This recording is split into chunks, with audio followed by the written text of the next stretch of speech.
अस्सलाम वालेकुम व्यूअर्स, क्या हाल है आपका। पिछले वीडियोस में हमने डिस्कस किया कि पर्सनालिटी मैनेज हो सकती है, एडिक्शन भी मैनेज हो सकती है। एडिक्शन मैनेज कैसे हो सकती है, याद रखिएगा, क्योंकि पर्सनालिटी इश्यूज लीड करते हैं हमारी एडिक्शन को, ठीक है। और हमारी एडिक्शन का प्रोसेस डेफिनेटली डिटॉक्सिफिकेशन, डिटॉक्स तो हम कर देते हैं पेशेंट की, लेकिन जब तक अगर पर्सनैलिटी में कई इशूज़ हैं, कई रिजर्वेशन हैं, कई आप कह लें कि पर्सनैलिटी में बहुत सी नेगेटिविटीज़ हैं, ठीक है, लाइक ख्वाहिशात, जज्बात, एहसासात, बिहेवियर्स का कंट्रोल पेशेंट का ना होना, ठीक है।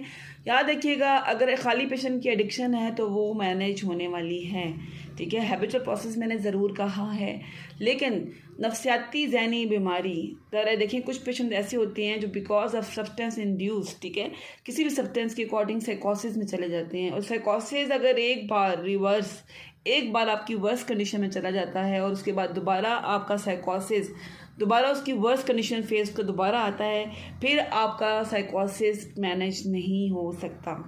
आप किसी भी रिहैब में जाएंगे, किसी भी ट्रीटमेंट सेंटर में जाएंगे, इसका एक प्रोसेस है, इसका एक लाइफ टाइम प्रोसेस भी है, एक लंबा गैप भी है, जिसके अकॉर्डिंग पेशेंट मैनेज हो जाते हैं। क्योंकि फैमिलीज बार बार एक्सपीरियंस करती हैं, उनको कोई भी इस किस्म का नॉलेज नहीं देता, कोई भी इवन के मेडिसिन के हवाले से भी प्रॉपर गाइडलाइन नहीं मिलती है, जिसकी वजह से फैमिलीज को समझ ही नहीं आती है कि हमारे बच्चे का इलाज कैसा है या क्या है।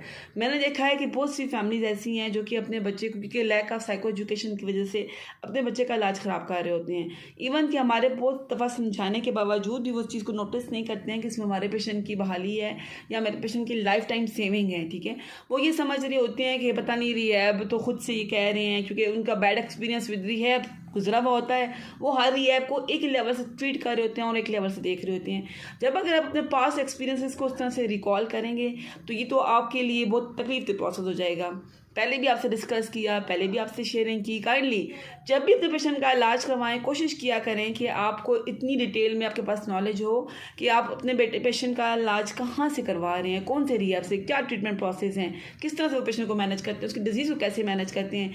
आपके पास तमाम नो हाई होनी चाहिए अपने पेशेंट के लिए, तब भी आप इलाज को समझ भी सकते हैं, तब भी आप इलाज के लिए उनके लिए हेल्पफुल भी हो सकते हैं। देखिए, ख्वाहिशात, एहसासात, जज्बात, बिहेवियर्स अगर ये कंट्रोल नहीं है और अगर ये पेशेंट की पर्सनालिटी का सबसे बड़ा ड्रॉबैक है, सबसे बड़ी ख़राबियां हैं, तो पेशेंट की एडिक्शन उसके लिए सबसे बड़ा मसला है। लेकिन अगर उसकी पर्सनालिटी को आपने मैनेज कर लिया, उसकी पर्सनालिटी मैनेज होगी, ये थेरापिस्ट ने आप के इसके मामलात में कंट्रीब्यूट किया और आपने उसको, थेरापिस्ट को पूरी सपोर्ट दी। फैमिली की सपोर्ट बहुत ज़रूरी होती है। फैमिली सेशन हमने शायद पहले भी डिस्कस किया, अगर नहीं किया नेक्स्ट वीक व्लॉग में बना लूँगी उसके ऊपर। लेकिन याद रखिएगा, आपकी कंट्रीब्यूशन के बगैर आपका पेशेंट ठीक नहीं हो सकता। काइंडली बिल्कुल फ्री फील करें, अपने आप को ओपनली शेयर करें, ओपनली डिस्कस करें, क्योंकि आप सफ़र हैं और आपने ही, अल्लाह ना करे, अगर आप दोबारा मैनेज नहीं होगा आपका पेशेंट, आप दारी की सपोर्ट आपके साथ नहीं होगी, तो आपके पेशेंट के चांसेस ज़्यादा हो जाएंगे दोबारा रिलैप्स करने के। उम्मीद है कि आप एडिक्शन को अंडरस्टैंड आपने किया होगा और साथ पर्सनैलिटी का जो रिलेशनशिप है उसको भी आपने समझ किए होंगे।